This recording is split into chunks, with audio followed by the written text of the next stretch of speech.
Hi, today we're going to talk about block 5. I love this block. It is really cute, and I think it's a little scary for some people because it has small pieces, but it's an easy block, and I think you're going to really like working on it. So let's talk about how we're going to put this together.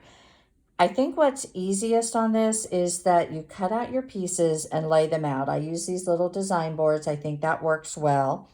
And what I do is I cut out my 2 inch, and I'm using 2 inches, not 1 7/8. I think that's much easier.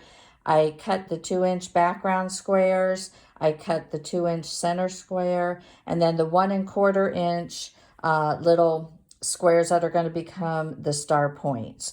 And when I lay them out, I'll put the little 2 squares with each here. So all the parts are laid out. But before I get started beyond that, I want to ready each component. So I want to make these star point blocks. So the first thing you're going to do with that is do your marking down this back of the center of each of those. And I just go through all of the cut star points and do that. And one of the easy ways to do that is to use some of the tools that are out on the market. There's rulers like this that you can line up. I like this Quilter's Magic Wand.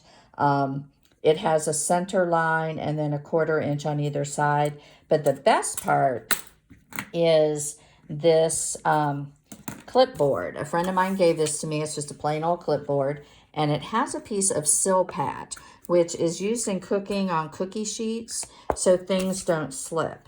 So when I'm marking, I can put the fabric here and it's not going to go anywhere. Some people use sandpaper. You can do that. Whatever works for you. But you want to be careful because if your line is off, then of course your stitching will be off. So once you get these marked and you put them, you're going to start sewing. So the first step is you're going to take your square, line up your edges, and you've got your diagonal line going so that it will form a star point. Now the biggest problem with this flip and stitch method, that's what this is called, is if you stitch right on the line, when you fold over, you're actually a little outside the line and you'll end up with your piece being too short, and then your square's too short and you're in trouble. So what I always do is stitch just inside the line on this side so that I'm a little short of the line. Then when I press it and fold it over, I get a nice alignment. So the first step you're going to do is stitch just inside. I also, because I'm using such small pieces, I will shorten my stitch length. Depending on your machine, I go down to about 2. And that varies on your machine, but you want it to be a little bit smaller. And when I'm stitching this, if I do move my needle around to get to my 1/4 inch on my machine, some people do that, some don't. You want your needle in the center so you can be just on the side of the line where you want, or you can move your needle, however that works for you. So you stitch these. I find it easy to go and stitch all 4 of these. And I do think making one block ahead of time on this one is a good test, or even a block with fake fabric that you're not really going to use. You'll notice this is not my fabric that I'm using for my project because I've already made my blocks. So this is a little Christmas thing I'm doing. So stitch these. You can fold them over, you can finger press them with your little fingernail, or you can press them with the iron, being careful not to stretch. And then the next thing you're going to do is trim a 1/4 inch here from the edge, like this. You can use your rotary cutter, but these are so small, you can just use your scissors.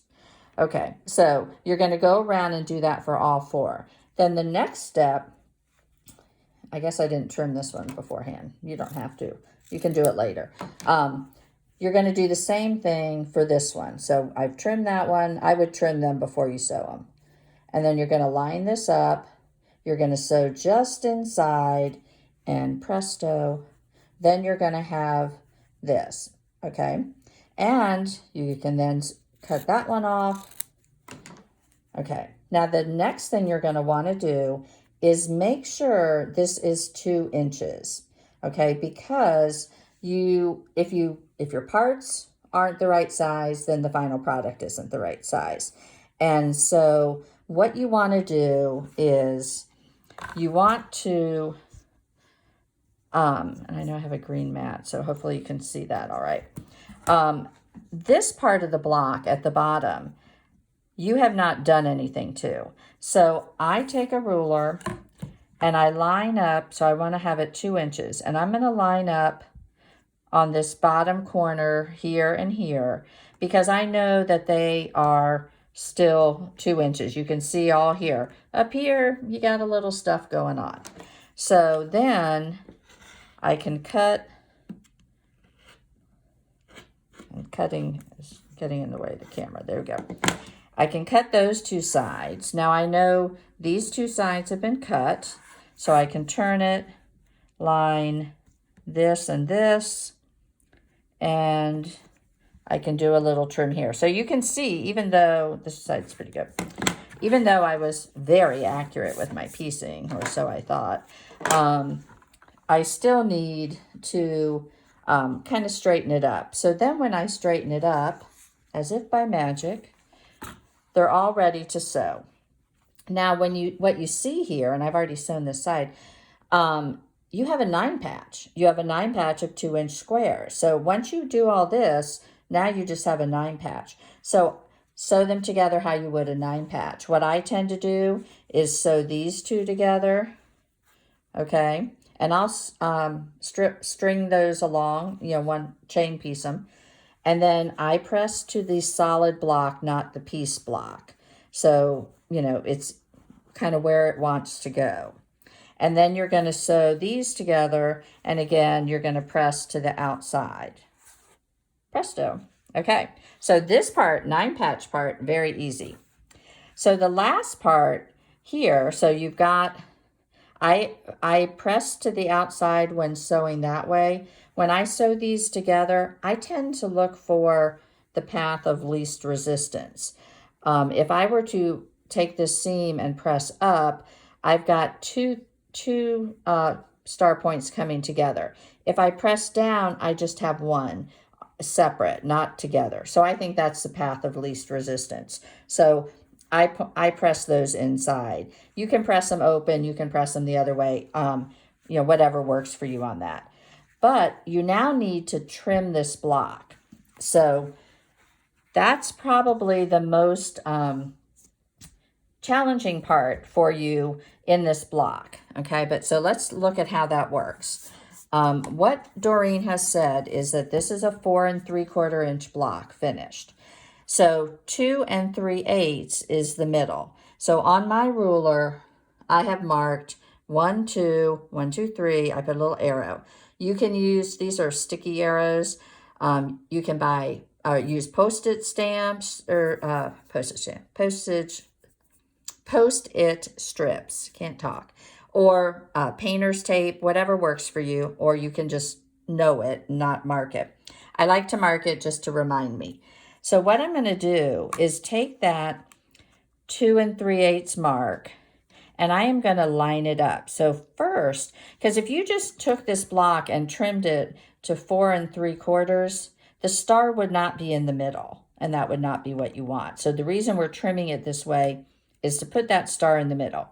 So I take one of the lines on the ruler and line it on this seam because I know that's straight. So I'm going to use this dotted line here, line it up. I'm going to then look for that 2 3/8 part, which is this line, on both ends. So sometimes, it should ideally be right between your 2 points. Sometimes, it's a little wonky. So I'm looking, that looks good. So now I'm ready to cut. I'm cutting left-handed. Most of you don't, so you might have to do it the other way. Okay, now you're going to do it the other way.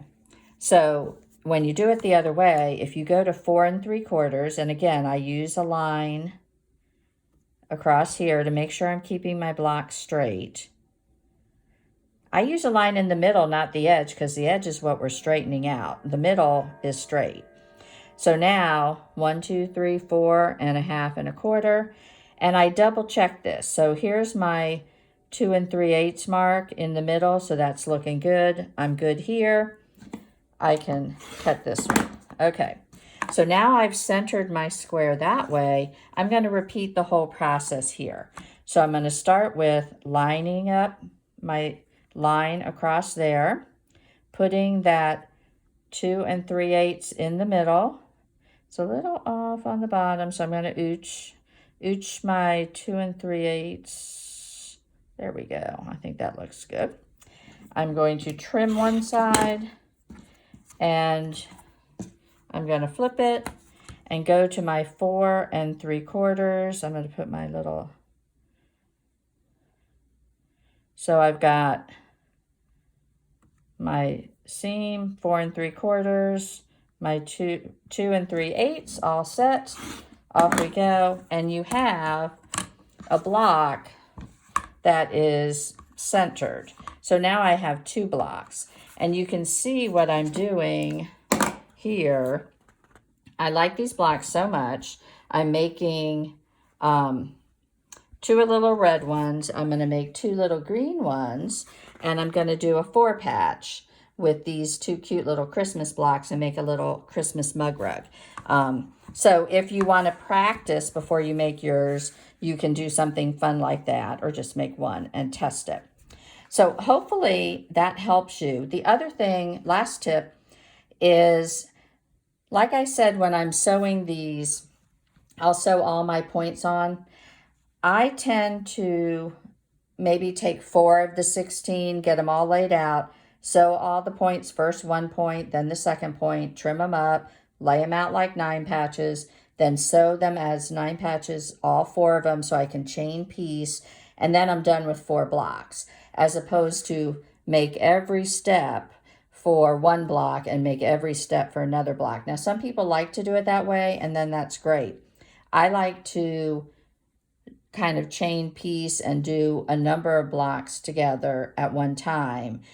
Because then, especially the trimming at the end, I kind of have that in my mind. I know how I'm doing it. I can do 4 or however many of them at one time, as opposed to doing 1. Then I have to go back and think about it when I'm ready to do another one later.